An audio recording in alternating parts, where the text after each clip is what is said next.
ኢየሱስ በቢታንያ በለምጻሙ በስምዖን ቤት ሳለ አንዲት ሴት ዋጋው እጅግ የበዛ ሽቱ የሞላበት የአልባጥሮስ ብልቃጥ ይዛ ወደሱ መጣች። በማዕድም ተቀምጦ ሳለ በራሱ ላይ አፈሰሰችበት ይላል። ይሄንን በማስታወስ የመዓዛ ቀን ብላ ቤተክርስቲያን ታስበዋለች ማለት ነው። የእንባ ቀንም ይባላል። በሶስተኛ ደረጃ የዚህችውን ሴት እንባ በማሰብ ይቺ ሴት ወደ ክርስቶስ መጣች፣ እግሩን ይዛ አለቀሰች። እንባዋ እግሩ ላይ መፍሰሱን ስትመለከት ደንግጣ የራሷን ጸጉር ወደ እግሯ መጣችና በጸጉሯ አበሰችው። ማንነቷን ጥላ ማለት ነው። የሴት ልጁ ቦታ ጸጉሯ ነው፣ ግን ስለ ክርስቶስ ራሷን ጥላ ማንነቷን ጥላ አሁን ሊከተለኝ የሚወድ ቢኖር ራሱን ይካድ የሚለው ቃል እዚህ ጋር ይመጣል ማለት ነው። ራሷን ክዳ በጸጉሯ አበሰችው። ከዛ በኋላ ያንን ሽቱ ቀባችው። በዚህ ምክንያት የመዓዛ ቀን ተብሎ ይጠራል። ማርያም ዋጋው እጅግ የበዛ የከበረ የጥሩ ናርዶስ ሽቶ ንጥር ወስዳ የኢየሱስን እግር ቀባችው፣ በጸጉሯም እግሩን አበሰችው። ቤቱም ከናርዱ ሽቱ የተነሳ ሞላ ይላል። ያንን በማስተዋወስ ቤተክርስቲያናችን የልዩ መዓዛ ቀን ትለዋለች። በዚህ ወቅት ይሁዳ ደቀ መዛሙርቱም ይችን ሴት አስጨንቀዋት ነበር።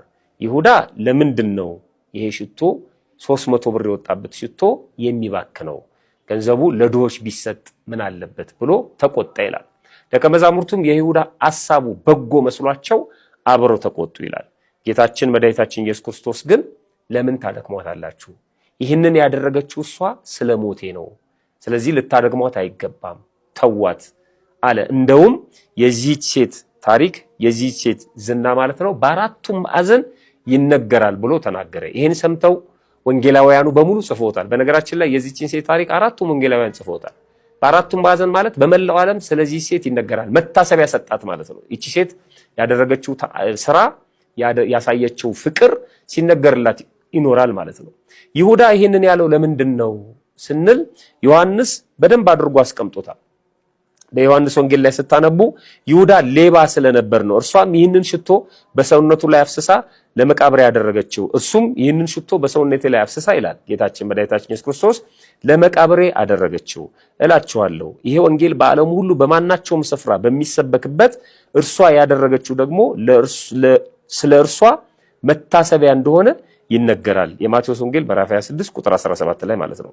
ይሄን ሰምተው በሚያጉረመርሙበት ጊዜ ነው ጌታችን መድኃኒታችን ኢየሱስ ክርስቶስ እሷን ነፃ የሚያወጣና እኛም መልካም ነገር ካደረግን በኋላ ሰዎች የፈለገውን ያህል ነገር ቢናገሩ ወደ ውስጥ ማስገባት እንደሌለብን የሚያጸናንን ቃል የተናገረ